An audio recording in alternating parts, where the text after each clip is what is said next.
Hey, what's up guys, it's Nick2. Today I'm going to be showing you guys a ranged rogue build that I've been having a ton of fun with lately, and is actually significantly better than I really thought that it was going to be, and that is the rapid fire rogue build.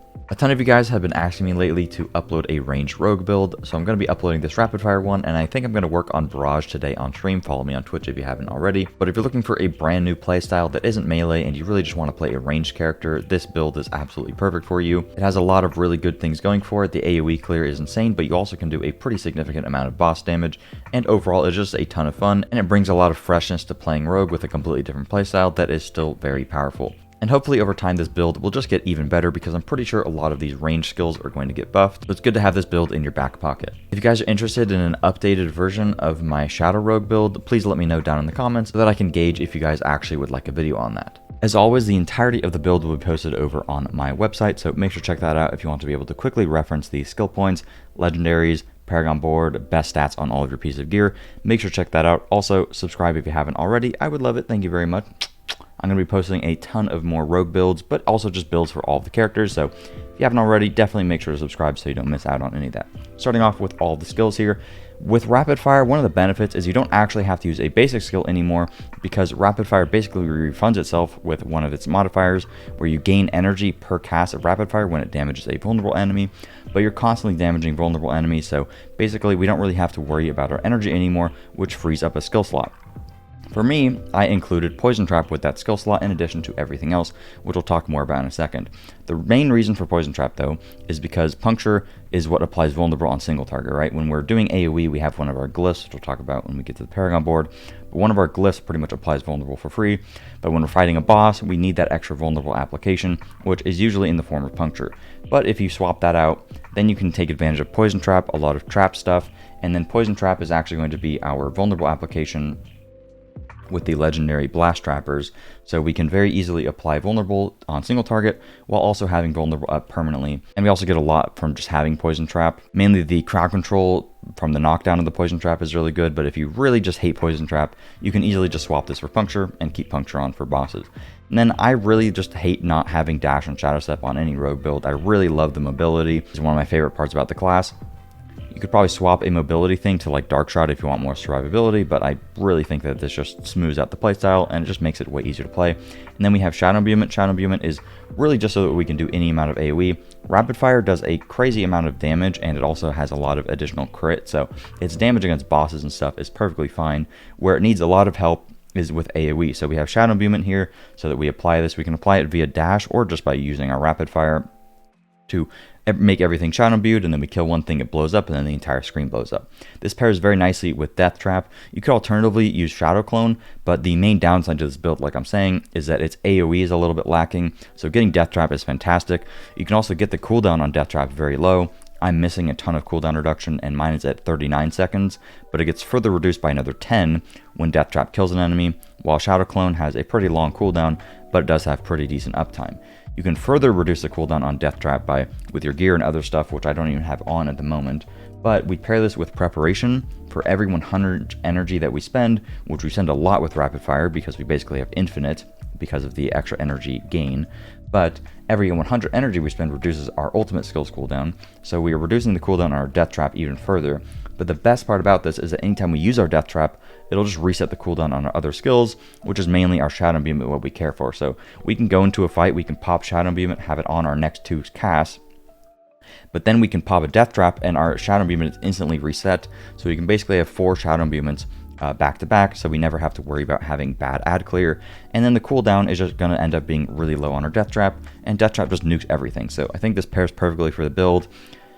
You can very easily, if you're just fighting a boss and you want to nuke a boss, you can open up your skill tree and you can just take 3 points on a Death Trap, put 3 into Shadow Clone, and just nuke the boss that way. But your single target is perfectly fine without doing that either. When it comes to the skill tree, you can just put your 2 points into whatever, it doesn't matter because we're not using a basic skill. And then you want to absolutely max out Rapid Fire, and then we get the improved Rapid Fire for the energy gen. Advanced Rapid Fire is a little bit weak unless you're playing like a dodge build or something, but you pretty much need this for the energy generation. And it is kind of broken, so you don't ever have to worry about energy, which is fantastic. Sturdy and Siphoning Strikes for the healing, Shadow Step for the crit and the stun, which is very, very nice with the build for the mobility. Weapon Mastery for the 15% increased crit damage on crossbows, which is insane. Dash for the crit debuff, which is fantastic, and also the slow. Works very nicely, especially when you pair it with Shadow Imbuement. This is really good. And then Concussive, anytime we knock back an enemy, we get 12% increased crit chance against them. We're constantly knocking enemies back because we are using Poison Trap with the build. We're going to knock them down, and we're also going to have a chance to reset our Shadow Imbuement. I don't really think this is like that insane. It's not going to happen very often, and even when it does happen, you're not going to notice it too much because the cooldown on Shadow Imbuement is actually pretty low, and we're resetting it with our Death Trap anyway, so it's not a big deal, but it is nice quality of life. 3 points into Exploit, and I have 6 into Malice because I have 3 of this on my amulet, but there's just a lot of extra damage. Then we have Shadow Imbuement here with Blended Shadow Imbuement for the vulnerable application, which is just really, really nice for smoothing out the build, and this just does a crazy amount of damage, right? And then I got some poison stuff here. This is where you could definitely differ from my version of it. I got 1 point into Deadly Venom and 3 into Alchemical Advantage. You don't often have a ton of mobs poisoned, so getting the extra attack speed here I really like. Rapid Fire is honestly kind of a clunky spell, so as much attack speed as you can get is what I prefer. Obviously though, if you feel like the attack speed is more than enough, just take the points out of this and you can put it all into Debilitating Toxins so enemies just deal less damage to you. Or you could even buff up your Shadow Imbuement so it simply just does more damage. If you feel like you're having energy problems, you can instantly solve that with Consuming Shadows if you want to take the points out of the poison stuff. But personally, I really don't think that it's necessary, and you should be perfectly fine regardless. Precision Imbuement, we have so much crit chance that it really isn't necessary, and you'd rather just put your points elsewhere. I have 3 points into Frigid Finesse because I am using the Penitent Greaves. If you do not have the Penitent Greaves, I would straight up just take these 3 points out. I'd either put 2 into Debilitating Toxins, or I would just level up my Shadow Imbuement. My Shadow Imbuement is rank 5 because I have ranks to it on my helmet, but getting ranks to this is really good for just making the AoE clear better. Then we have 3 points into Trap Mastery. Whenever we activate our Poison Trap or our Death Trap, you just get 12% crit chance all the time, which is a crazy amount of crit. Very good. Max out our Death Trap, and then we get 3 points into Haste for the extra movement speed and the attack speed. You mainly use this for the movement speed. If you don't care about movement speed, you can get 4 entire points here that you could, reorient wherever you want, upgrading the Shadow Imbuement, getting the damage reduction, or even getting the energy through Consuming Shadows. There's a lot of options here with this build, and then pretty much need to play Precision. This gives you a crazy amount of crit. This is just really, really powerful, giving you a ton of crit damage. And then whenever you reach max stacks, your next skill is a guaranteed crit for the entirety of the skill. So this works fantastically with Rapid Fire. Very powerful. You don't really need Innervation with this build because Rapid Fire refunds itself. And again, if you want to play with Shadow Clone, definitely feel free. Just swap off Death Trap and just go into Shadow Clone, and you don't really need to do anything else. Shadow Clone is fantastic for melting bosses, and it also does help you clear, but I think Death Trap is ultimately just the best thing for helping you clear out massive packs of mobs and just improving the consistency of the build overall. I'll get into the Paragon tree at the end of the video. Make sure to check out the timestamp. Let's talk about Legendaries. This build has a ton of different variety in terms of which Legendaries you can use, because honestly, there's not that much that is really powerful for it. So definitely feel free to experiment if there's something that you really want to use, but let's just go over the mandatory ones real quick. So the mandatory ones is the Rapid Fire one. You want to put this on your two-hander so it has an incredibly high chance of ricochet. Literally took me 6 hours of farming on stream to get this because I didn't have it. So like the video if you didn't already, because that was 6 hours of pain in Iron Hold trying to get this legendary. But anyways, you want this on your crossbow, so Rapid Fire pretty much just does double the damage when you're fighting mobs, but it also is going to apply double the amount of Shadow Imbuement. So playing Rapid Fire without this on your two-hander is not fun. Trust me, I did it for 6 hours in Iron Hold. It is not a good time. On your amulet, you want the accelerating aspect so that your attack speed is higher. You could alternatively, if you... Personally, I would almost put this on the two-hander because I really like attack speed with this build because Rapid Fire just feels slow. So having this on the amulet on the two-hander felt really, really good, but then you miss out on the Rapid Fire, almost guaranteed ricocheting, so it's probably better this way. But personally, I would love to have this on the two-hander, but you definitely at least want it on the amulet because the attack speed is insanely good. Outside of that, you pretty much need Blast Trapper for vulnerable application and single target. Definitely make sure to get that. And then you want Vengeful for just 9% extra crit, which is pretty insane.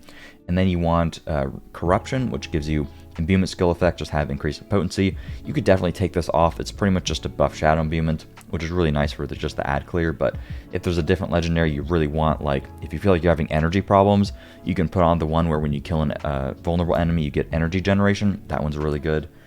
Alternatively, Edge Masters just gives you a ton of extra damage, so that's really nice. On the boots, I'm using Penitent Greaves, but if you don't have Penitent Greaves, you could just use the double Shadow Step legendary. That's fantastic. Then on the pants, I went for Disobedience. You could also use Temerity and pair it with Conceited, but I like having the damage reduction on the pants. Disobedience is a must-have. You're pretty much dead without this. And then on the gloves, I went for Smiting just to increase the crowd control duration of our poison trap by 40%, which is really nice, but this is ultimately very optional. The crit chance against injured is cool, but it's really not necessary. You have more than enough crit.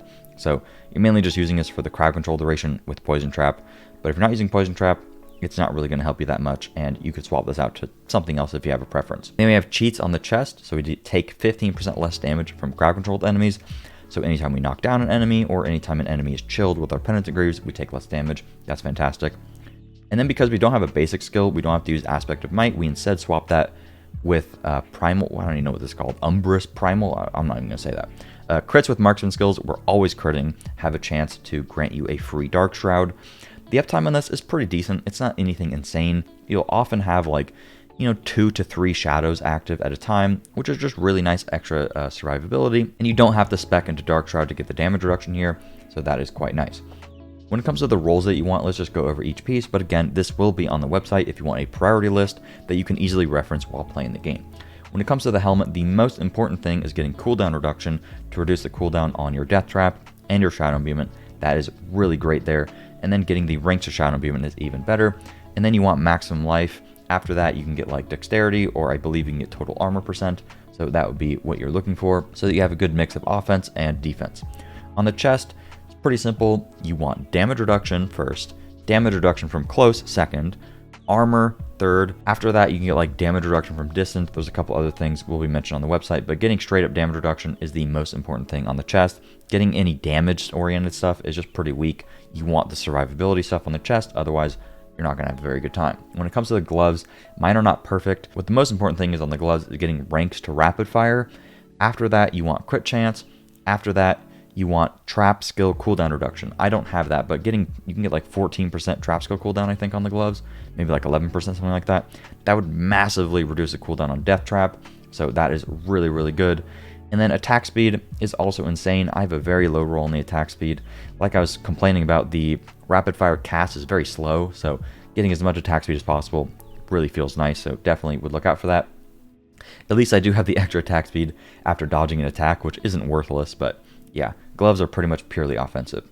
When it comes to the pants, something that I learned is you can get imbuement skill cooldown reduction on the pants. I didn't even know this until recently, which is really nice with the build, just having a lower cooldown on our imbuement, but you definitely want to at least get the damage reduction on the pants, because that is very nice. And this is the main reason that I'm not using Temerity anymore, because you can get the damage reduction, plus max life, plus imbuement skill cooldown reduction, plus even more damage reduction from distant enemies. This is almost a perfect pair of pants. Really happy with this. Maybe instead of the damage reduction from distant, I'd prefer armor, but still great. On the boots, I have the Penitent Greaves, but if you don't have the Penitent Greaves, check the website, but you can get like energy cost reduction, movement speed, and damage reduction while injured. When it comes to your weapon, you want to be using a crossbow. The attack speed is unfortunate, but it comes with vulnerable damage inherent, which is just way too strong to pass up. And then you want literally exactly the roll that I have here: crit damage, damage to close, vulnerable, and dexterity. You might think, why damage to close? Well, I pretty much play this build as a melee build. Obviously, you can play ranged if you want, and you can spec out of damage to close, but I pretty much play it as melee because that's the best way to take advantage of a lot of extra modifiers, and that's just kind of how the game ends up playing. So damage to close is very good, but make sure to at least get vulnerable damage, crit damage, and dexterity, and then the third stat, or fourth stat, can be whatever you want. Same thing with the weapons. You want the weapons to be swords because they give you crit damage, so definitely make sure to get that. And then you just want, again, crit damage, vulnerable damage, dexterity. Pretty much exactly this roll here. Core skill damage is a good swap out for damage to close, but that is your best bet. When it comes to the rings here, you want exactly this ring. You want crit damage, vulnerable damage, crit chance is the single most important thing, and then you can get max HP, which is fantastic. There's not really much else on the ring that's that good. You can get like damage to close and damage to crowd controlled, but I'd rather have the extra almost 1,000 health than I would have a little bit of extra damage. But if you want to juice out as much damage as possible, you can obviously get the damage stuff. When it comes to the amulet, there's a lot of really good stuff here. One of the things that's really cool is you can get trap skill cooldown reduction and normal cooldown reduction. It's very hard, but if you get that, your death trap, you can get your death trap down to like a 30-second cooldown, even lower than that. It's pretty insane, and it reduces itself by 10 seconds, and then you get the preparation reduction. You can get death trap down to a ridiculously low number. and your amulet helps a lot with that. But you really want 3 ranks to a certain passive here. You either want 3 ranks to Malice. I wouldn't recommend Exploit, but 3 ranks to Malice or 3 ranks to Weapon Mastery is going to massively increase your damage. Or you could get 3 ranks to Frigid Finesse, but I don't think it is as good, like, because it's more conditional than Malice or Weapon Mastery is. Outside of that, damage reduction is fantastic. Total armor is also very good for survivability. My amulet is kind of a mix of survivability and offense right now, and I'm fairly happy with that. People ask me all the time, why is my HP so high? Well, it scales off of your level, and also I have the extra HP on my pants, my helmet, and also my ring. So that is a lot of my extra health there. Don't worry about it too much though, because this is going to scale up as you level up. When it comes to the gems, you just want topazes on your armor. Your weapons, you want emeralds, and then your jewelry, you want skulls for the armor. I guess I have some scuffed skulls here. Don't look at that. When it comes to the Paragon board, I would love to talk about this, but my board is scuffed because it costs 9 million gold and like 30 minutes to reset it, so I am using a board that I would not recommend for this. I would recommend having Deadly Ambush board instead of the Exploit Weakness board, because Deadly Ambush gives you a lot of cooldown reduction and also just extra damage against enemies affected by your traps. So check out the website to see the Paragon board. The main thing that is important with the Paragon board is making sure that you level up your Ranger, but also making sure that while you're leveling, you put in Exploit as fast as humanly possible.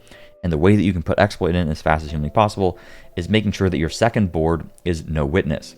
So you pretty much instantaneously want to unlock No Witness and then put in Exploit and then get all of the strength around so that you have the Vulnerable. If you do not have Exploit, this build literally won't work. It will be terrible. It will not feel fun. Outside of that, pretend that this board doesn't exist, although I do really like it for a lot of like extra damage. Pretend that one doesn't exist. Just check the website. But Cheap Shot is good when you have Penitent Greaves, a bunch of damage against crowd controlled. This board is nice. I have Turf in there for the damage reduction and just damage to close, crit damage. And then No Witness I like for the extra damage. And there's also just a bunch of other damage stuff in here. Again, check the website. I'll have links for all the glyphs, etc. That's pretty much it for the video. Hopefully you guys did enjoy it. If you did, please make sure to drop a like. Let me know down in the comments what other builds you guys would like to see. And make sure to subscribe because I'm going to be posting a barrage build pretty soon. Assuming that I like it. Haven't messed with it yet, but I have a pretty good idea of what I want to do. I'm going to be updating multiple Twisting Blades builds because that is my favorite still. And there's different ways that I want to make it even better than it is right now. But also builds for other characters. I uploaded a Barbarian build yesterday. I'm working on a Druid build. I'm going to be uploading an Ice Shard Sork build. So make sure to subscribe. Tons of builds, tons of videos coming out for you guys. Thank you guys for watching and have a good day.